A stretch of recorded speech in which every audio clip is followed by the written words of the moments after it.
Hello guys, it's me artist. চলো, good morning. দেখো কি বৃষ্টি হচ্ছে, তার মধ্যে আমি রান্নাও বসিয়ে দিলাম। সকাল সকাল উঠে পড়েছি, ভাত বসিয়ে দিয়েছি, এদিকে তরকারিও ফুটে গেছে। বরকে উঠিয়ে ব্রাশ দিয়ে দিলাম, দিয়ে ভাত টাত বেড়ে গুছিয়ে নিলাম, নিয়ে টিফিনটা গুছিয়ে দিচ্ছি। বর বেরিয়ে যাবে, দেরি হয়ে গেছে। বর বেরিয়ে গেছে, এবার আমি বিছানাটা গুছিয়ে নিলাম, নিয়ে জামা কাপড়ও কেচে নিলাম।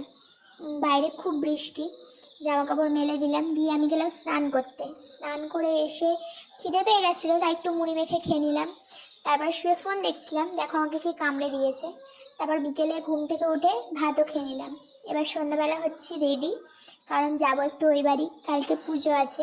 প্রথমবারের মতো ভয়েস ওভার দিয়ে ভিডিও বানাচ্ছি, ভালো লাগলে জানিও, খারাপ লাগলেও সবাই জানিও। এবার বেরিয়ে যাব, চলো লিপস্টিকটাও পরে নিলাম, যাওয়া যাক। টাটা, দেখা হচ্ছে কালকের মিনি ব্লগে।